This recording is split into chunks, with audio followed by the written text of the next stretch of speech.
Good afternoon, Mark. Just wanted to, or good evening, I should say. It's about 6:30 Central Time, and just wanted to show you your completed trailer. I don't think we had the bow stop on it last time you saw it. I believe we had the new jack, 1,000-pound capacity jack, 1,500-pound capacity winch, that's new, and winch strap. That's also new. Let's ratchet this off a little bit. Throw the wrong way. So you can, well, there we go. There's the winch strap. And new bow stop. I fabricated this week. So nice wide target to hit when you're putting the boat on the trailer. And of course, I think you saw the new bunks. I don't believe you saw the final coat on the fenders. The final coat of black on the fenders. The master tailor did that. And of course, the new wheels. I think you saw those. And your loading guides. These are the old loading guides. We cleaned them all up, took all the foam and everything off of them, and then we put a plastic pipe on here. Now we wrapped it, the plastic pipe, in copper penny. And right now there's a drawstring attached at the bottom, and it's going around a stopper washer. Okay, and when you go to the lake, as long as you haven't got the drawstring tight around the stopper washer, this thing will float up, and trap air, float up, and then come back down when you've loaded the boats, and help you load your boat.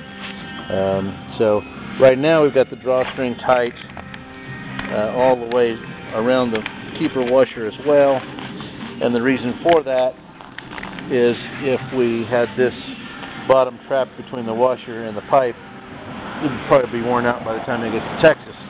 We have your Texas plate on, and we put on a metal license plate bracket. The plastic ones that come with the light kits don't last for more than one trip, and LED lights. So we wanted to show you that. Okay, so today was intended to be test day, but we're still in the throes of final assembly, so we're compressing our schedule a bit. You know, we're planning on testing tomorrow. We could be on the road as early as tomorrow night and out there for delivery on Sunday. I really would like to test it longer, but anyway, here we are. I wanted to show you the white sides. Let me get back a little farther. White sides, the white stripe between the bottom paint and the boot stripe looks pretty doggone sexy. I think you guys called that one real well. Looks real nice. And we have the hardware going on the decks. We've buffed all of this. I still have left to buff the cutwater. So I want to give you an idea of what your other stainless looked like. It looked like the cutwater before it looked like this. So it looks brand new. To replace this stuff is $175. Actually, I believe for the 6-foot piece is $175. And of course, you got 12-foot piece here plus all the shipping. So the buffing is certainly the least cost method for making this thing look pretty sexy. You'll also see on the cutwater we have a few places where we had holes. Right here was a place where somebody hit the dock, and we had a few holes down here that have all been welded up, and we'll be cutting those. I'll probably get this guy buffed out tonight before I go home. Let's see. I also wanted to show you the floor. That was the original floor in the boat, and what it did was, the other thing that you're probably interested in is this is the point that we made. This part goes over right here. It cost this piece straight, having it fabbed out of stainless and having it bent was $75, and then you know, I bent it today into this shape and then polished it. So this will go, and of course we'll cut off these points. Oops, we'll cut off these points right here, and that'll go over the very front. Unless, of course, you like it that way.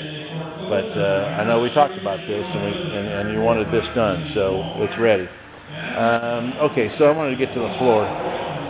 The original floor is right here, and it laid in the boat like you saw in the bow cockpit, and there was actually part of the hull over here coming up at an angle before you got to the copper penny side panels. So what we did is we raised the floor 1.5 inches, and that's your marmoleum on there as well.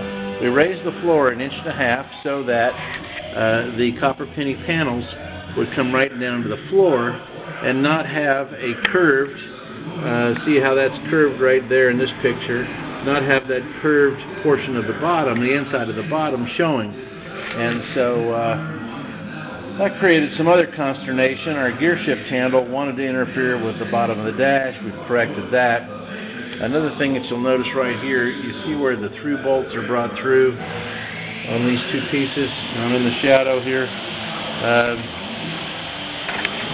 These through bolts, see if I can get one pointed out here. Why am I in the shadow? Okay, I'll point this one out. Alright, that's an extra layer of 1/2 inch plywood. When we were painting the bilge, we detected where it looked like maybe the bottom had hit the back of the trailer. You know, it was maybe being loaded with the trailer not far enough in the water. There was no rot, there was no actual cracks, it just looked, well, it looked weak, and we investigated. We just decided to reinforce that so that if that's ever hit again, there's no chance of any damage. We couldn't find any damage on the outside. It did just look like it was a little bit soft still. I could move it, but we probed it, no rot or anything like that, nothing like that. We've painted the bilge. We didn't paint behind where the copper penny panels go. And by the way, there's one of your panels. And we also made a kick plate. This boat didn't have a kick plate. It had nothing to hide what's going on up in the front. And we hide almost all of that with marmoleum. We've also got a plate that'll go across here. You remember we removed a support here that was, your seat backs came out here for the front seat, making the front seat cockpit very cramped, plus you couldn't lean back. So now we have a piece over on the bench that goes down here, and we'll raise the seat back so that they come just underneath this trim, mahogany trim, and the seat was also raised 1.5 inches so that the relative distance of the seat to the floor is the same. And but what that did is that well, it actually didn't do anything. Oh, and here's the piece I was telling you was over on the workbench, but it's not on the workbench. It is, in fact, right here. So, at any rate, we got those. We got that seat modified. We are waiting for, they're coming tonight, the hinges for the hatches. We evidently, well, we're not sure that we lost them. We know the old hinges were chrome plated and they were in terrible condition, so which I'll show you here in a second. And I'm convinced that we purchased new hinges in order to be able to set these hatches once before and do a trial fit, but by golly, they're not here today, so we're waiting on the hatches. Down here, we have, let's see, what's new down here? Of course, our exhaust line, which comes out the stern right here. This hole is for the vent, which is the gasoline tank vent. And we have another through hull, a new through hull for the bilge pump. Over on this side, it's a new through hull that's much flashier than the other one. And it's stainless steel, all polished up. And let's see, what else have we got of interest? Oh, over here in our varnish room.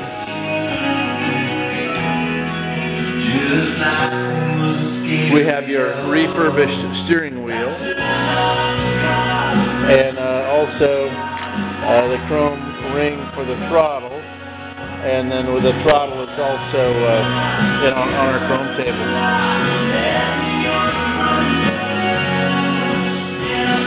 So